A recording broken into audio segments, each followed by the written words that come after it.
welcome to Esoterica and Nonsense, a podcast where we discuss myths, legends, folk tales, fairy tales, supernatural phenomenon, and religions from around the world. I am your host, Annabelle. I am an intergalactic guava of menstruating capacities, lover of cheese, lover of fruit, lover of plants. I'm here in Mexico City in the late afternoon, early evening. I'm drinking tea from Blue Willow. Shout out Blue Willow. I'm recording this in early/mid-November. Also, I'm in Mexico City, so I apologize in advance. There's going to be like cars and motorcycles driving by. I'm in an apartment in the heart of the city, and there's not a lot I can do, so we're just going to vibe. Fuck you guys. It's 2023. It's November. There's a full-on genocide happening here on planet Earth. And full transparency, I've been devastated. I've been so fucking sad. I've been really struggling to get motivated. I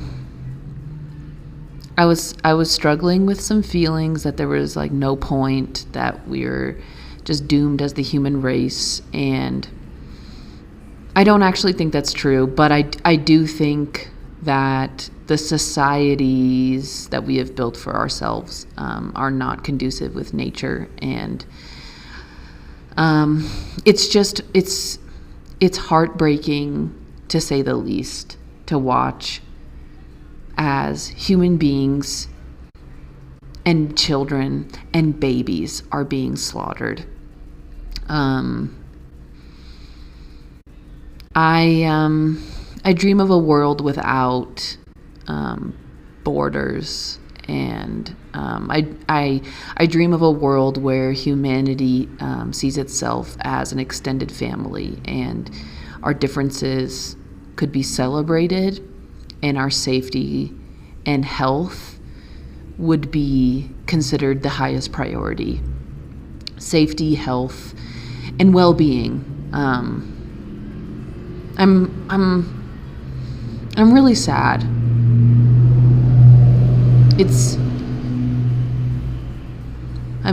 Here I go, but you know that something's wrong when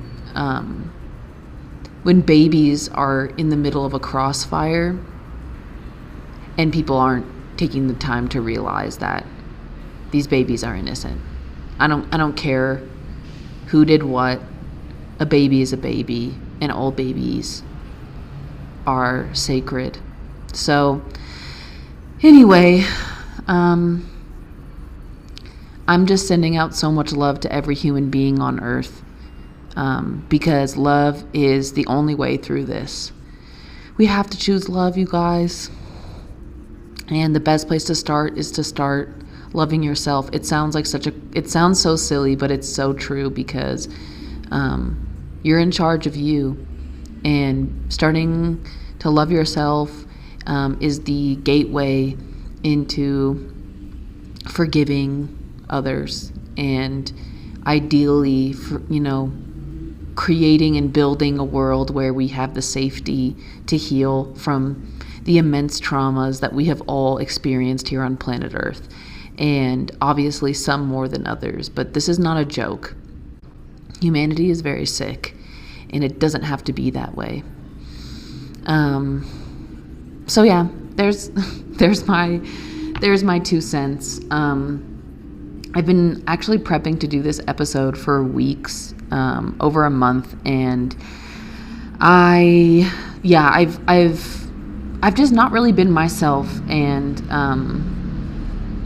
I'm really excited to be doing this today because stories. I love stories. And the stories of the ancient world are kind of like our only sneak peek into the thoughts and the lifestyles of our ancestors. And I'm fascinated. And today I'm going to be honoring the people and the culture of Palestine as I share a story from the book Speak Bird, Speak Again. So before I get into the story, which is fucking juicy and I can't wait, I really want to talk about this book. It's incredible. If anything, by the end of this episode, you should go and buy a copy of Speak Bird, Speak Again. It's a must-have, and sadly, due to copyright reasons, I'm not able to read the book to you word for word. I was actually planning on just reading it to you because the two men who translated it, Ibrahim Muhawi and Sharif Kanaana, they did an incredible job. Both of them were raised in Palestine and ended up studying in, one of them studied in the US and I think the other one studied in, no, I think they both studied in the US. Regardless, they both studied college in English-speaking countries and are basically perfectly equipped to translate this book because obviously Arabic is their native tongue and Palestinian culture is their culture, and they have a fantastic expert grasp on the English language. So it's such a treat and a pleasure to read this book, and what's so incredible about it is that they really go into detail of the cultural context behind so many of the themes and elements. And this is something I think I talk about a lot, but I think something that's really important to remember when we're hearing stories from other cultures or hearing stories that are very old, that there are so many elements that can go over our heads. It could be themes, undertones, even the symbol of a bird, as someone from the United States, for example, the eagle we see as the symbol of freedom and triumph, and to another person, the eagle could be a monster. I'm just throwing out a random example, but you see where I'm getting at. Like, stories are so layered, and I fucking love hearing old stories because it really it lights my imagination like a gas stove. And this book, it is such a gift that these two men really took the time to not only translate these stories, but to take the time to talk about the cultural context. Okay, so one thing that is really important to understand about this book is that and again, the book is called Speak Bird, Speak Again. This book is a collection of 45 Palestinian folktales, and it's drawn from a bigger collection of about 200 tales. And so basically these two men, Ibrahim and Sharif, took on this project in the 80s, and they traveled around Palestine and mostly in Galilee, the West Bank, and Gaza.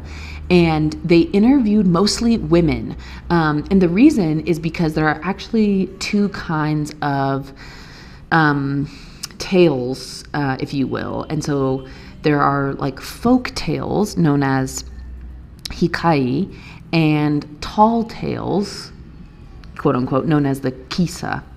And basically the difference between those two is that the folk tales were often told by women, and the tall tales were more stories of like warriors and battles, and those were told more by men. But what's interesting about the difference between these two things is the folk tales, which were told by women, had a lot more personal nuance. They were not word for word verse. They were told from memory with a rhythm and diction that was personal to the speaker, whereas the stories told by men, which were often more of war and raids and whatnot, were often recited word for word, much like a poem. Okay, so to be clear, this book is a collection of hikaye. Also, I apologize for my poor pronunciation, I already know. But these folk tales were the first of what I was saying. Like, these were the stories told by women. These were originally completely shared orally. So these, allegedly, this book is the first recorded version of these stories. And before I get super deep into telling the story, like I said, they bring up, these two men bring up really interesting points that I think are worth considering. So I did mention that these stories were told orally. And because these stories were only told by women, these stories actually reflect the creativity of women, and also like their ability to express their opinions. So for example, one thing that the two translators brought up was polygamy. And actually in Palestine, it was not, and still is not, very common for there to be polygamy. But obviously in the old world, especially if someone was very wealthy or like possibly a king, he may have multiple wives. And it's interesting because a lot of these stories are talking about the wealthier class. Not all of them, but some of them do. And in those stories, they obviously polygamy is brought up, and it's clear when you hear the stories that the women telling them are not a fan. And so, for example, like, it may not have been comfortable or safe for women originally to like speak freely about their opinions on such a thing, but these stories allowed an avenue for women to express their opinions and express their imaginations, and also like, maybe teach the kids a little lesson. And another really interesting thing that the translators brought up, Ibrahim and Sharif, that I really appreciate them mentioning, was that writing down a story that was originally of the oral tradition is bittersweet. Because in the world that we live in, that has now considered books to be paramount, by writing a story down in a way, you're erasing the alternate stories. And so this is something to be not to be taken lightly. For example, they brought up the Brothers Grimm. And the Brothers Grimm were considered the first people to officially compile fairy tales around Europe into the written form.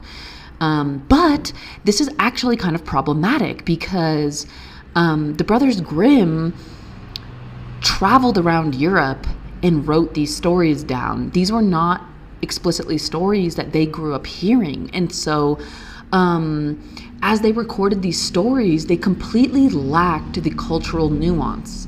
They didn't record who told them the story. Was the story told to them by a woman or a man? Was the story, like, they didn't record what country it was from. And so, and they took the liberty of changing certain things to make it more interesting or whatever, they took creative license. But in doing so, they erased so much of the culture and the meaning behind these stories, and basically just kind of turned them into episodic,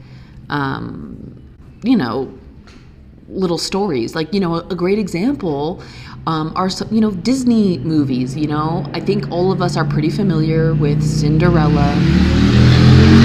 Oh my God, he must have a huge pepper. Disney, oh my God, I'm ranting about Disney.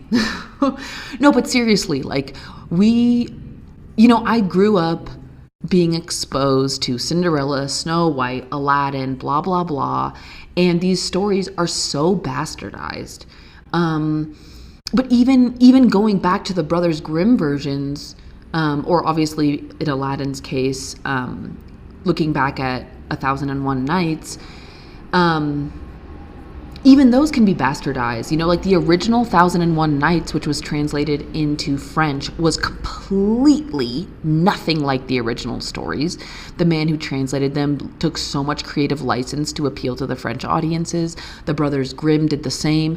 And so basically, what I'm getting at and what Ibrahim and Sharif are mentioning is that recording stories that were orally transmitted is a huge undertaking and not to be taken lightly. And sadly, through the course of history where oral tradition has been dying out in major cities and westernized cultures, we have really lost a connection to the practice of oral tradition, the practice of societal totems, which these stories were a vehicle of.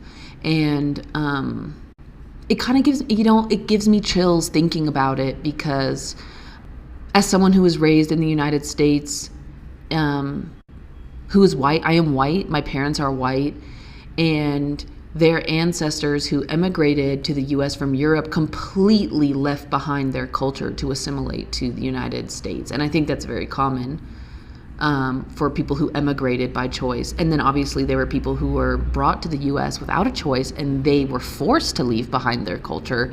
And it's really sad, because in a way we have forgotten something ancient that lives within us all, which are our totems, concepts, symbols that have been passed down for thousands of years.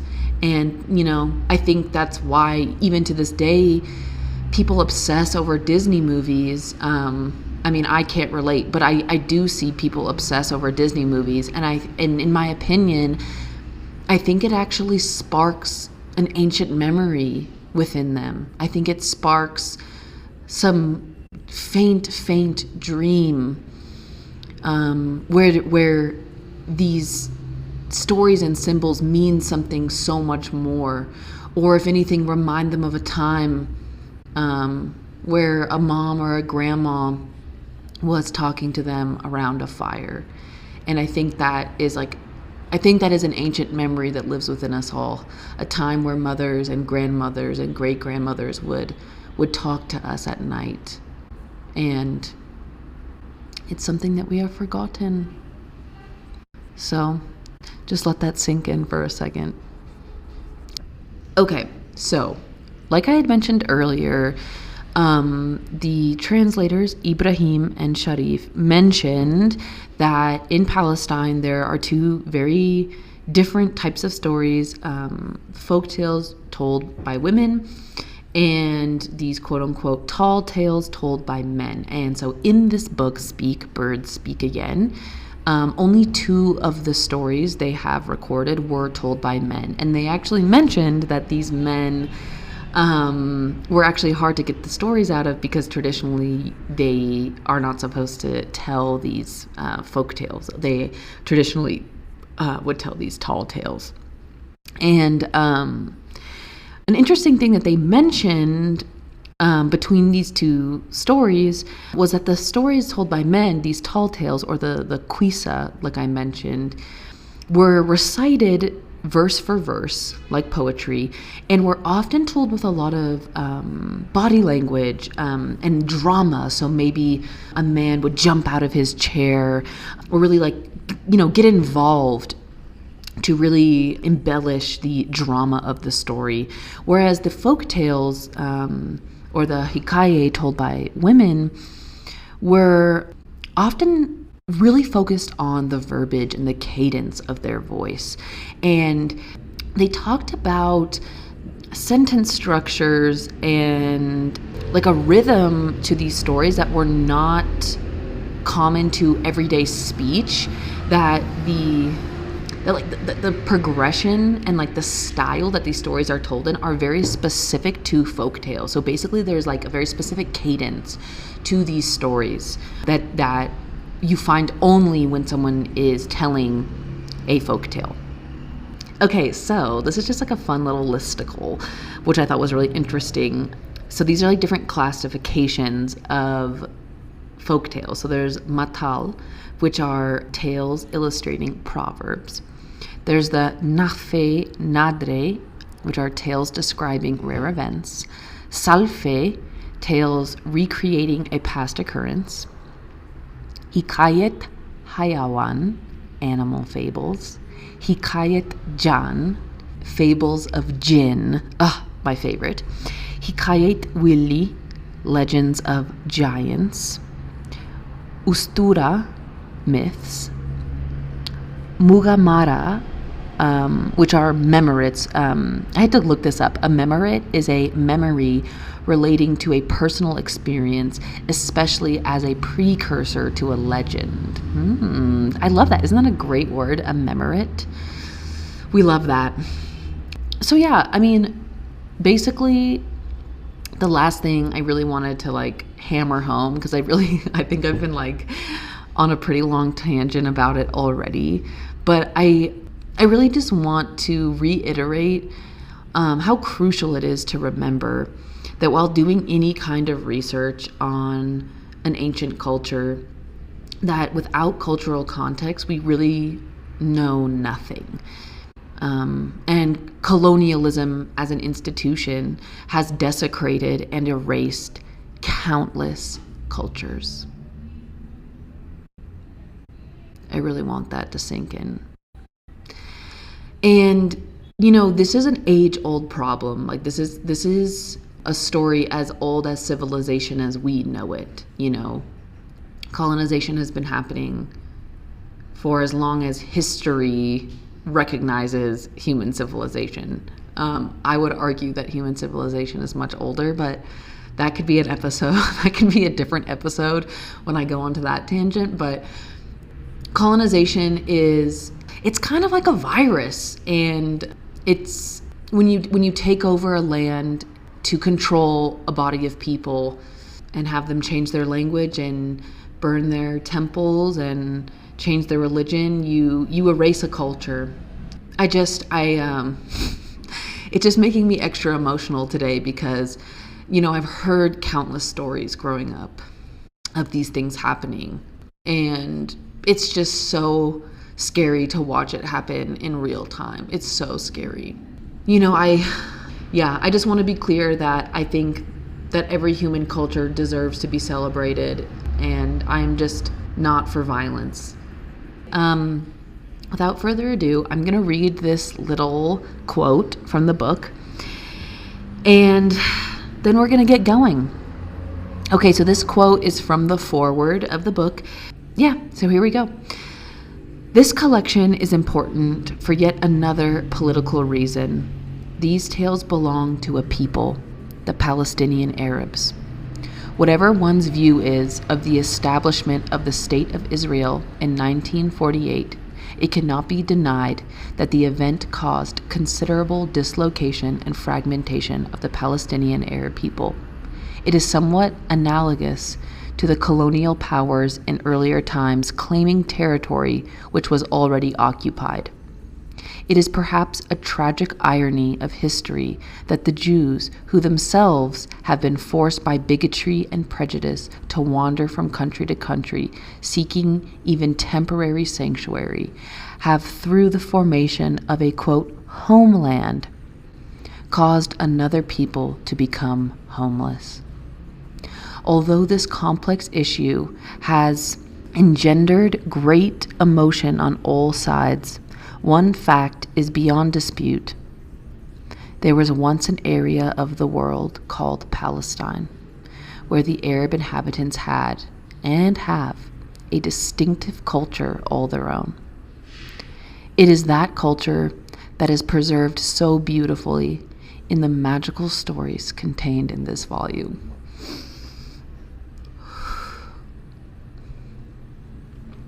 In this context, all people, regardless of political persuasion, should be able to appreciate the value of these magnificent folktales as oral products of the creative spirit of the human mind. They belong not just to the Palestinian Arab community, but to all humankind.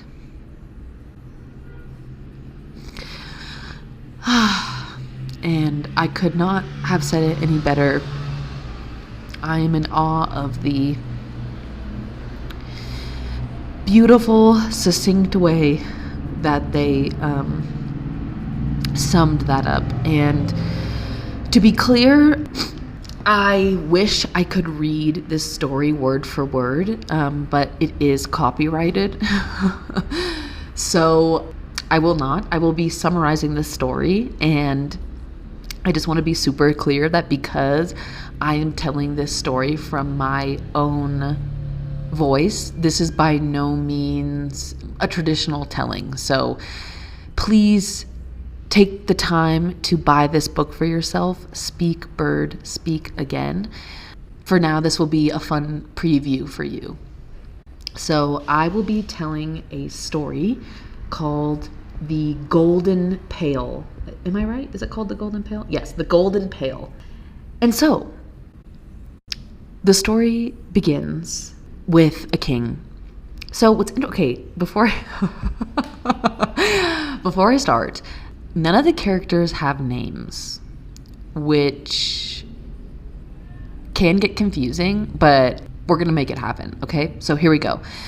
The story begins in a kingdom with a king. And this king has 2 wives. One wife is newer, and he is very fond of this wife because this wife has 2 sons. His older wife, he is less fond of, as she has 1 son. Obviously, this is the age-old trope where the king wants his heirs, and the more heirs, the better. So classic. So one day, the king is in his kingdom.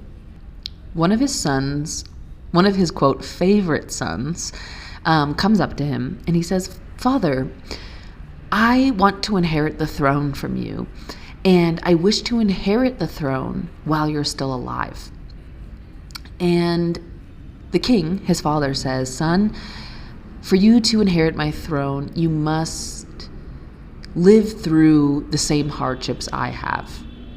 Go out there and live. Go out there and prove that you are worthy of king," essentially. And he sends his son on his way. Then his other favorite son. So again, these are the 2 sons from his, quote, favorite wife. Son number 2 comes, and he says, "Father, I wish to inherit the throne, and I wish to inherit the throne while you're still alive." And the king says, "Son, for you to inherit my throne, you must first live through the same hardships that I have. You must show me that you're worthy." And he sends his son on his way. Meanwhile, the less favored son and the older wife are talking. And the older wife says to her son, "You need to go ask your father for the throne. You need to go tell him that you're interested in inheriting the throne." And so the less favored son goes to his father's court, and he says, "Father, I wish to inherit the throne, and I wish to inherit it while you're alive." And his dad says, "What the fuck?" And he beats his ass and kicks him out of the court. And the son goes back to his mom, and he's upset. And she says, what happened? And he explains what happened. And she said, "You need to go back and ask again." So he goes back and asks again. And again, the king is like, "What the fuck?" And he starts beating his son. And meanwhile, the viziers and advisors are like, whoa, like, relax. And he's like, "Fuck this kid."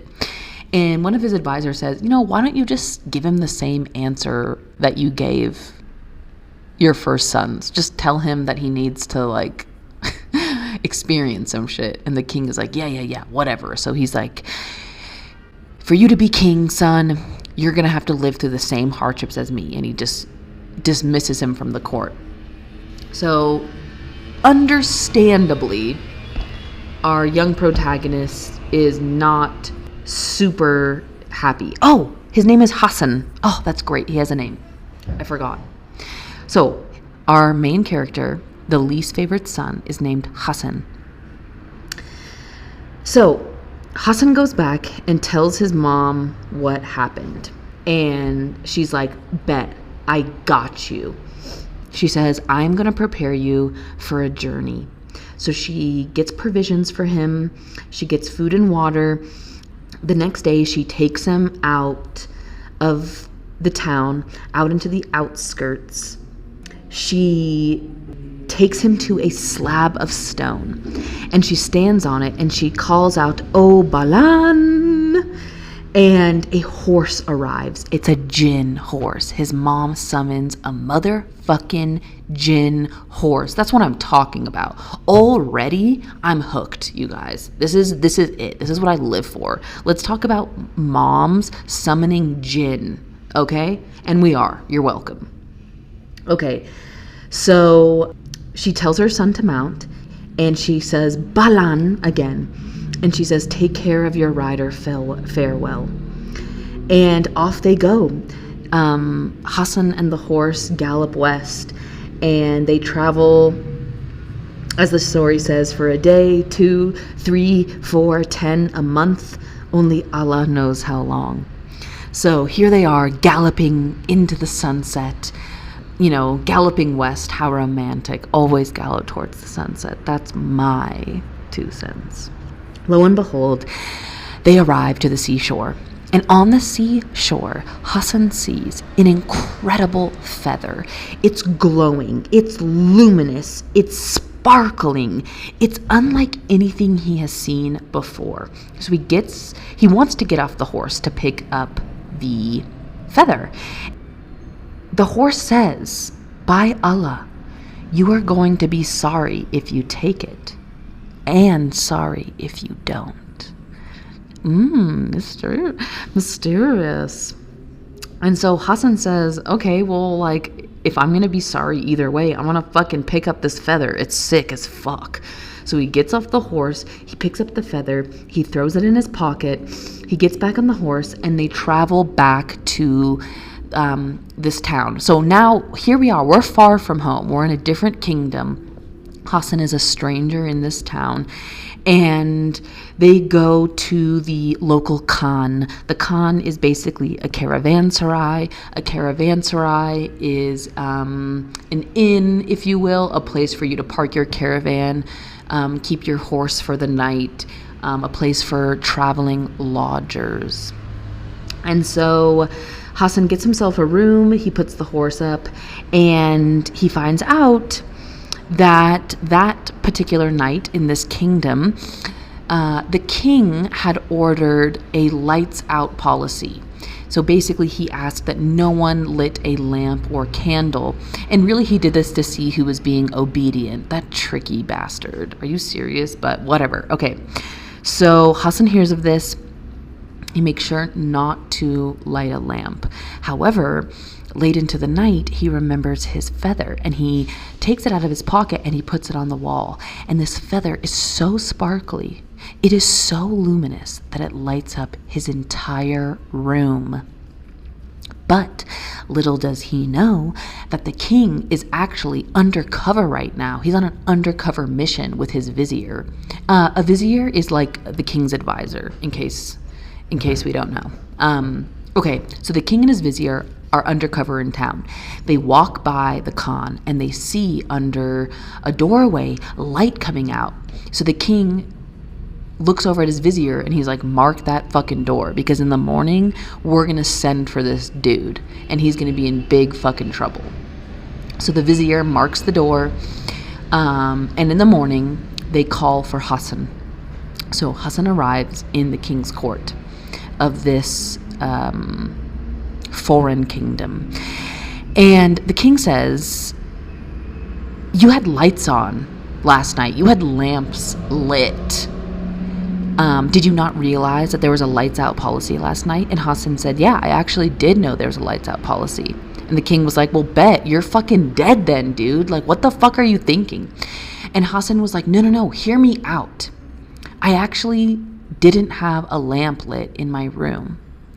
I have found this feather, and it's incredible, and it's magical, and you have to see it. So Hassan pulls out the feather from his pocket, and he hands it to the king, and the king is enamored. He's like, "Oh my fucking God. This feather is incredible. It's gorgeous. It's hypnotizing. It's fabulous. He is enamored with this feather. And he's like, cool, this is my feather now. Classic. Everything's set. Everything's good to go. But then the king is like, I'm going to need this bird. I'm going to need this bird in my collection. This feather is so beautiful. I'm going to need the bird.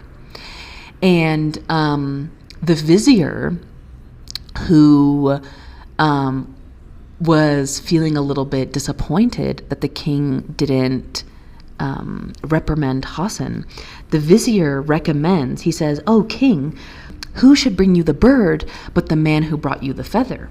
That is the only man that would be able to locate the bird." And the king says, "Oh, you're so right." So the king turns to Hassan, and the king says, "Hassan, you will bring me the bird that this feather came from." And Hassan is like, whoa, whoa, whoa, whoa, whoa. I just found this feather on the beach. Like, I've never even seen a feather like this. I don't even know where to find this bird. Like, you're crazy. I can't do this. And the king says, listen, you have 3 days to find me this bird, or I'm going to chop your head off. And so Hassan is bugging. He's freaked the fuck out. He's upset. He's crying. He goes back to the Khan, and his horse, the jinn horse, sees him crying. And he says, "Boy, why do you cry?" And he says, "I'm fucked. The king wants me to find the bird that this feather came from, and I don't even know what to fucking do." And the jinn said, "Did I not tell you that you'd be sorry if you picked this feather up?" But then the jinn horse says, "Don't even worry about this, dude. Like, this is an easy one. What you're going to do is you're going to go to the king, and you're going to request that the king gets you a custom-made bird cage made out of golds and silvers with ornate decorations, and no two decorations alike. Like, this thing is going to be bossed up. And you're going to request that the vizier that sent you on this whole fucking errand is going to pay for this out of his own treasury. And you're going to demand that from the king, because this is what you need to fulfill your quest." And so Hassan says, "Okay, whatever you say." So he goes to the king. He requests this ornate bird cage, and he requests for the vizier himself to pay for it out of his own treasury. And they whip this shit up. The vizier goes to the blacksmith. He collects gold. They make this incredible bird cage. And Hassan brings it to the horse, and the horse says, "Let's do this." So they ride into the jungle, and eventually they get to this huge tree. And the horse says, "Okay, this is the tree of this bird. And so you're going to put the cage up on one of the branches, and you're going to keep the door open, because this bird is going to love this cage, because this bird is basically a fancy bitch, and she is only going to want to roost in a fancy cage." So Hassan climbs the tree. He puts the cage up on one of the branches. He leaves the door open, and as the horse instructed, he stays awake into the night. And lo and behold, this incredible silvery, glittery bird flies into the tree that night and sees the cage, and it looks at it and it says, "Wow, what a beautiful home that is worthy of me."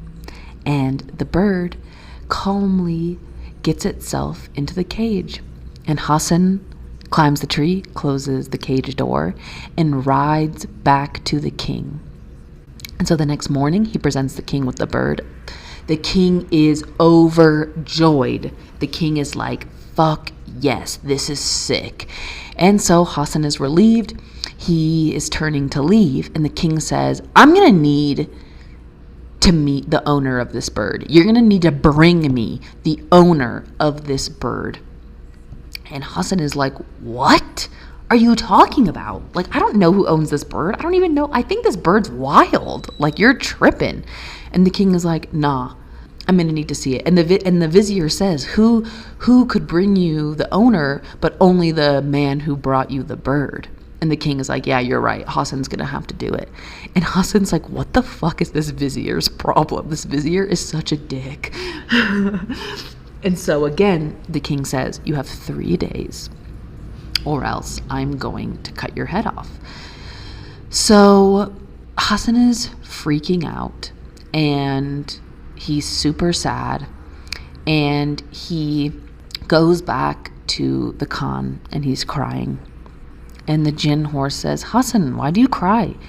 And he says, now the king is demanding I bring him the owner of the bird. I can't do that. And the horse says, did I not tell you that you would regret picking up this feather? And Hassan's like, God damn it. And then the horse is like, listen, this is super easy. Don't even worry. What you're going to do is you're going to go and tell the king that you need a 3-story gold boat. And this boat needs to have ornate decorations. No 2 decorations alike. This shit is going to be ill. And the vizier has to pay for it out of his own treasury. Boom. So Hassan goes back to the king. He requests this boat. The vizier is scrambling for more and more of his gold. The vizier gets it done. They fashion him this boat. Now, the jinn horse says, okay, Hassan, you are going to sail this boat down the river, and you are going to sail it to the neighboring kingdom. And when you get there, you are going to put the anchor down right next to the shore. People are going to be obsessed with this boat, but you are looking for one specific person, and it's actually the princess of this kingdom, this neighboring kingdom. The princess of this kingdom is the owner of this bird, and she will come to your boat on your 2nd day in town. So sure enough, basically what the horse says is that you're going to let people come and look at the boat for free. You're going to invite people to come on and look at the boat. But on day 2, when you see the princess arrive, you'll know she's a princess because she will have 2 handmaids with her. And she will obviously get on first because she is the princess. But when you see her, you're going to request that everyone has to get on one at a time because it's imperative that the princess gets on alone. So day 2 comes. This boat is getting so much hype in town. Everyone is coming on to look at all these decorations. I mean, hello, have you ever seen a 3-story golden boat? Like, dream boat. So, sure enough, one of the princess's maids is going out to make flatbread, and she sees this huge crowd of people, and in the distance she sees this golden boat, and she's so enamored with the boat that she accidentally burns her breads. So when she goes back to the princess is fucking pissed. And she's like, how the fuck did you burn the bread? And she's like, listen, you need to listen. I just saw a crazy ass boat in town. I've never seen anything like it. It's made out of gold. You have to come. Like, I'm not kidding. So out of interest, the princess gets dressed. She goes out with her handmaid, and they see this boat. And Hassan, who's paying attention, sees this princess. He sees that she's with 2 handmaidens, and he says, okay, there's too many people on the boat. Everyone needs to get off, and only one person at a time. The princess approaches. He invites her on, but he instructs her that she has to come on alone. So now the princess is like enamored with the decorations. Like, this shit is ill. And she is just like jaw dropped, like taking it all in. And as she's very distracted, Hassan lifts the anchor and starts sailing back to the other kingdom, just as the horse had instructed him. And eventually the princess realizes that they're sailing away from her home, and she's fucking pissed. She's like, what are you doing? And he's like, sorry, like, this is what I gotta do. So she takes her ring off. She has a ring on her finger. She takes her ring off and she drops it into the water. And they get back to the next kingdom. Hassan brings the princess to the king. And he says, here you are, king. Here is the owner of this bird. and the king cannot believe it. She's a beautiful moon-faced princess. So actually, I do want to bring up that I've learned a very interesting term, which is moon-faced. And in Palestinian cultures, or I should say in Arab cultures, describing a woman like the moon is a way of saying that she is a beauty. And I'm actually going to play a recording that Muhammad made for me, my new friend, where he says some phrases about how to compliment a lady like she is the moon. That's one. Two is ملامحها زي القمر, which basically means her expressions are like the moon. Okay, repeat them again a little slower. وجهها زي القمر. وجهها means her face, feminine. زي means like. القمر means moon. And then, what was the second one? ملامحها. ملامح means emotions. Basically face characteristics, blah, blah, blah. ملامحها feminine. زي القمر. Her emotions, her expressions are like the moon. There you have it. I just love that. I love that. I want to start saying that. Comparing her facial expressions or her face to the moon is the highest compliment. So, here we are. The king sees the princess. She is moon-faced. He's obsessed. He's like, yes, she's hot. I love it. And the princess is not feeling it. So the princess runs into the highest tower. She slams the door and she locks it. And she says, I'm not leaving this fucking room until someone brings me my ring, which I dropped into the fucking ocean. Good luck. What do you know? The vizier is there. And the vizier is like, King, the only person who could bring you this ring would be the man who brought you the princess. And the king is like, you're so right. So he turns to Hassan and he says, Hassan, you're going to have to bring me this fucking ring. And Hassan is livid. He's fucking livid. And the king is like, listen, you have 3 days or I'm going to chop your head off. And Hassan can't catch a break. So he goes back to the Khan. He's crying. He's freaking out. And again, his jinn horse says, Hassan, why do you cry? And he says, fuck, dude. I'm fucked. Now the king wants the princess's ring, and she dropped it into the water as we sailed back. Like, I'm screwed. And the horse says, did I not tell you that you would regret picking up this feather? But alas, this is an easy one. Don't even worry. You're going to request from the king that you need a huge bag of flour, and you're going to request to take the golden boat out again. So, and you're going to request that the vizier pays for it. We love that caveat. So, sure enough, Hassan goes back to the king. He requests a huge bag of flour. He takes the golden boat back out onto the water, and the horse instructs him to sail about to the midpoint and to empty the bag of flour into the water, where the fish will feast on the flour. So, Hassan does so. He empties the bag out into the water.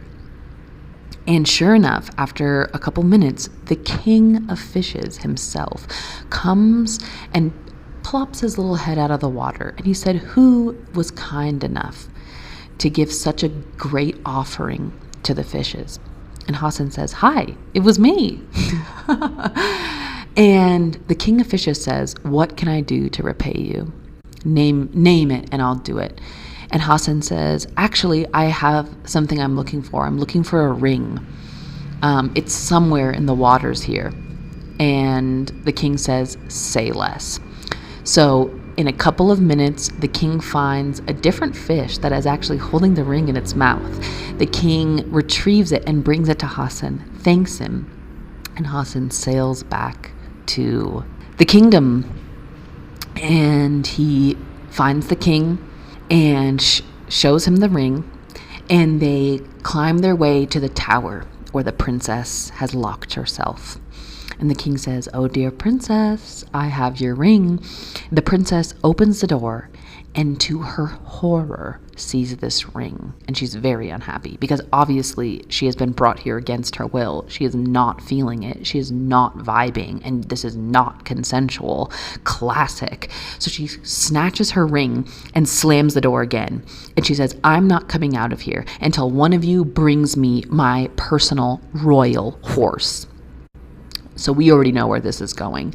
The vizier says, "Oh, king, who could bring you this horse but the man who brought you the ring?" And the king is like, "You're so right." So the king turns to Hassan and he says, "Hassan, you're going to need to bring me the princess's horse." And Hassan is like, "God fucking damn it." So yet again, he's screwed. The king gives him 3 days. Hassan is so fucking stressed. He is so fucking pressed. He's literally like running on fumes. And he goes back to the Khan. And the horse says, "Dude, like, what is going on? Are you okay?" And Hassan is like, "No, I'm not okay. I'm freaking out. Now I have to steal a royal horse. Like, I don't even know how this is possible. I don't think I can do this." And the horse says, "Did I not tell you that you would regret if you picked up this feather? But, dude, this is easy. Don't even worry about it. You're going to go back to the king and you're going to request a golden bridle for a horse. And you're going to request that it comes out of the vizier's treasury." So Hassan goes back to the king. The king obliges. The vizier is fucking stressed. He has spent so much of his money on all of these things, specifically the gold boat. That was expensive. The vizier is literally selling some of his daughter's jewelry. He's scraping pennies together. He gets the fucking golden bridle made. They give it to Hassan. And so the horse instructs him to get on. Hassan rides the horse to the neighboring kingdom, the kingdom of the princess.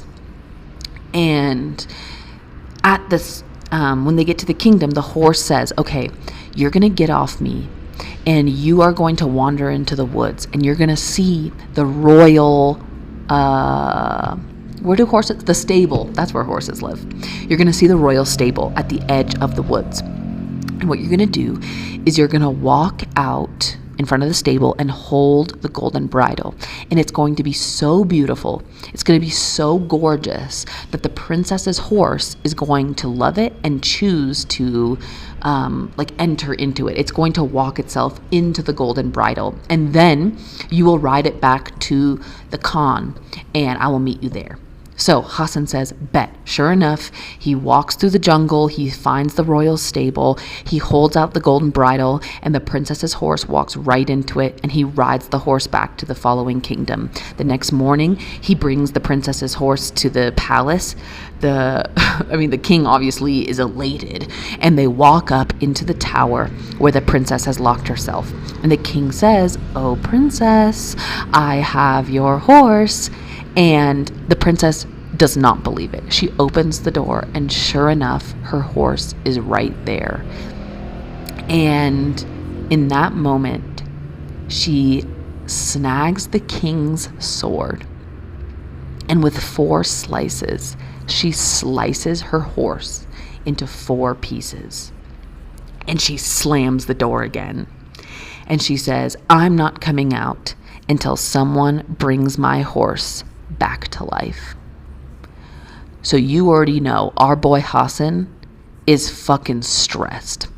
And of course, the motherfucking vizier is like, "Oh, king, who could bring a horse back to life but the man who retrieved the horse in the first place?"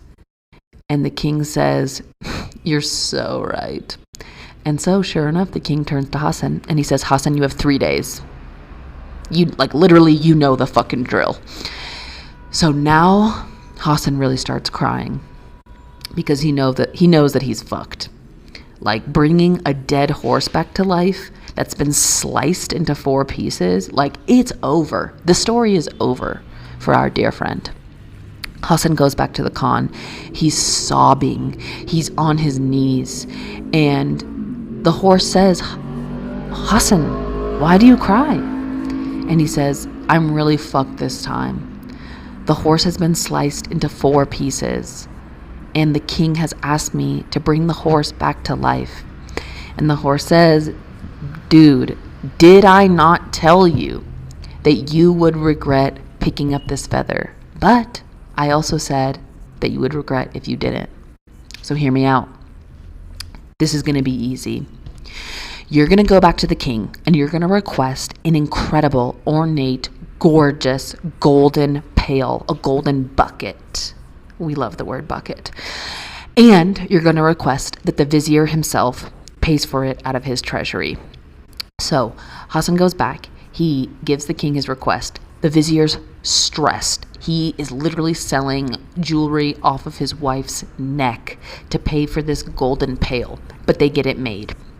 They give it to Hassan, and Hassan goes back to the horse, and the horse says, okay, bet. Here's what we're going to do.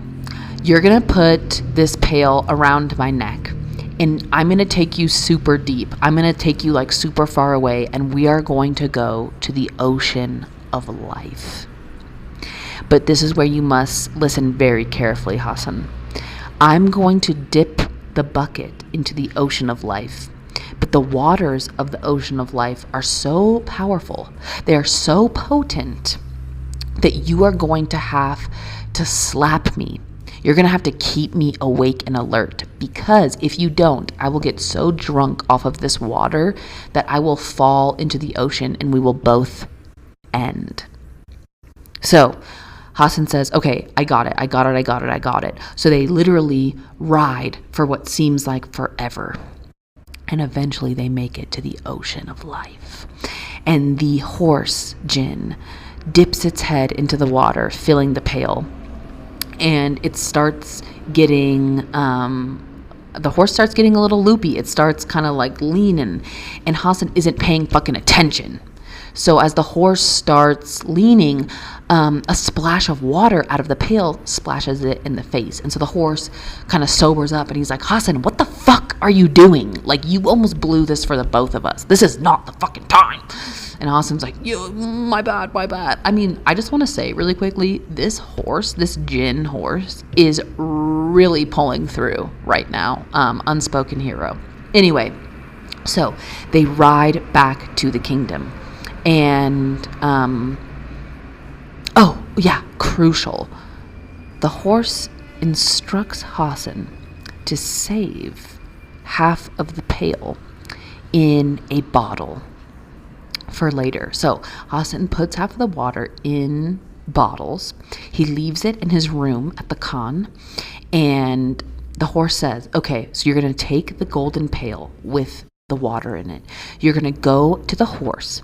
You are going to put its body together in the correct fashion, and you are going to pour the water onto the incisions, and it's going to fuse the body parts back together. And then once you fuse all the body parts back together, then you're going to put some water in its mouth, and it should come back to life. So Hassan is like, okay, got it. He goes to the palace. He does exactly what the horse says. And then once the time has come, he puts the water in this horse's mouth. And sure enough, the horse comes back to life. Hassan is so relieved.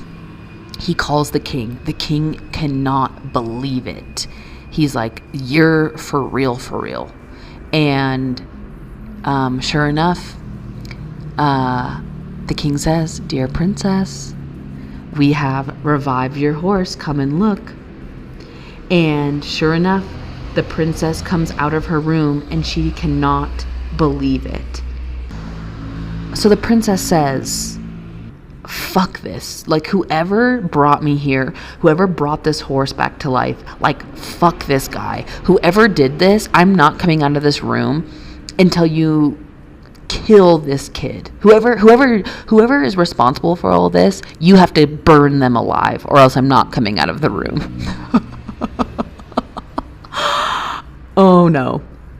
And so the king is like, whoa, like, are you sure? Like, this is kind of extreme. But the vizier is watching. And again, the vizier has it out for Hassan because he hates that Hassan, in his mind, the vizier thinks Hassan is just a peasant. He has no idea that he's technically a prince from another kingdom. And he's been annoyed that this whole time the king has been giving him so much attention and so much grace. So the vizier says, like, why do you care about this boy? He's just some peasant. Like, who cares? Let's just kill him. And the king is like, okay, I guess. So Hassan is to be executed. The king calls for all of the people in the kingdom to bring wood so that they can burn Hassan alive. Obviously, Hassan is on his last thread. He's fucking done. He's freaked the fuck out. And he goes back to his khan and he has an escort. He's freaked out. And the horse says, Hassan, what's wrong? And he says, they're gonna kill me. I'm fucked. I've been fucked. And the horse says, did I not tell you that you would regret picking up this feather? But I also said that you would regret if you didn't pick it up. So the horse says, don't worry, I got you. Remember I had you save water from the ocean of life? You are going to get naked and you are going to cover your body in this water. Make sure that you're like really nice and covered. And Hassan's like, okay. So he gets naked. He covers himself in the water from the ocean of life. And eventually they call for him. They bring him to the center of town and they begin to burn him alive. And as the flames engulf him, Hassan feels nothing. He's not even hot because he is covered in the water from the ocean of life. He is all good to go. And so he says, King, bring me more wood. You need more wood on this fire. I'm not burning. And eventually the king is like, who the fuck is this kid? Like, what kind of magic is this? Like, this has been the craziest week. So eventually the king has Hassan taken out of the fire. And he's like, who the fuck are you, dude? Like, what the fuck is going on? And Hassan tells him his whole story. He explains that he is in fact a prince and that he is from a kingdom far away. And he explains why he left. And as he tells the king his full name, the king smiles and he says, dear boy, I know exactly who you are. You are my brother's son. I am your uncle. And the king gives him a huge hug. And the king arranges for he and Hassan to ride back to his father's kingdom. And he gifts this princess to Hassan to be his wife because she is so beautiful and so moon-faced, which we love. Okay, so here we go. Now we have this king, Hassan, and the princess all on their horses. They start riding back towards Hassan's home, where Hassan's father, the original king, lives. And Hassan's father, in the distance from his tower, sees all these horses coming towards his kingdom, and he starts preparing for war. But he sends out a war scout, and the scout, upon closer look, realizes that it is none other than the king's son and the king's brother. And so he goes back, he tells the king is so pleasantly surprised, and he prepares a feast. And so sure enough, Hassan arrives, and he arrives with his uncle and his new bride. And his uncle shares with his father all of the things that Hassan has done. He shares the story of the feather, the bird, the princess, the horse, bringing the horse back to life, the ring, all of these incredible stories. And Hassan's father is so moved and so excited and so proud of his son that he decides to step down as king and give the throne to Hassan. The last line of the story is, "This is my tale, I've told it, and in your hands I leave it." So good. It's very this story is very reminiscent of the Tales of 1001 Nights. These like laborious tasks with help of a jinn. Yeah, I just want to repeat that I am retelling this story, and I'm also cursing a lot, which I feel like is kind of not, I feel like in retrospect that's like disrespectful, but I'm really just trying to get everyone interested. Like I highly recommend that you buy the book and you read it. That's the moral of today. Buy this book and read it. Speak, birds, speak again. And also the translators bring up some really interesting points about the story.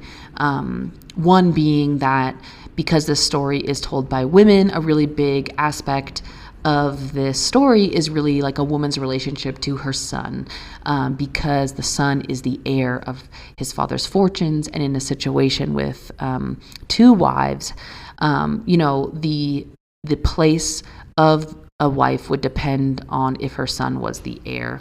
So a big part of this story really is about a triumph of a mother and her son, as she secured her son the inheritance through pushing him to get out of town, and with a little help of magic. But that's like a simplification. There are so many other things throughout this story that are of note, that have a deep cultural context, and it is so worth reading.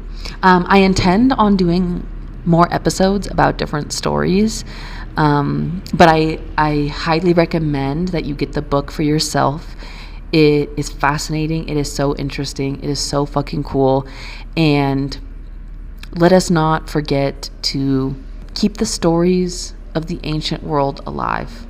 Regardless of our ancestry, humankind is one, and we all have a duty to respect each other's culture and each other's lineage, and to try our best to keep these things alive. So I just want to say that the people who have lost their lives recently in Palestine will not be forgotten, and I send love to all of the souls who have lost their lives all around the world. And this is an age-old thing. I send love to every single human being who has lost their life in a violent tragedy. No one deserves such an end. And I say a prayer that one day we can live in a world where our babies are being born into loving communities, where their health and their well-being are the highest priority, where art, creativity, and learning are loved and respected. If you're still listening, thank you so much for listening to this podcast. I'm so grateful to be a human being. I don't really feel like Earth is my planet, and I don't really feel like human is my natural form. But as I embody a human form on this planet of Earth, I am so happy to be here. It is a beautiful planet. It is a paradise planet. And humans, as troublesome and problematic as they can be, I find humans to be fascinating and to have capacity for such kindness, such creativity, and such love. So I just want to remind everyone today to try your best to choose love. I love you. I love this planet. She's the best mom. And let us not forget to be good to our mom. She's the best mom that we could ever ask for, and she's so generous. So without further ado, I love you. Have a beautiful day, a beautiful night, and my prayers are with you and with everyone forever and for always.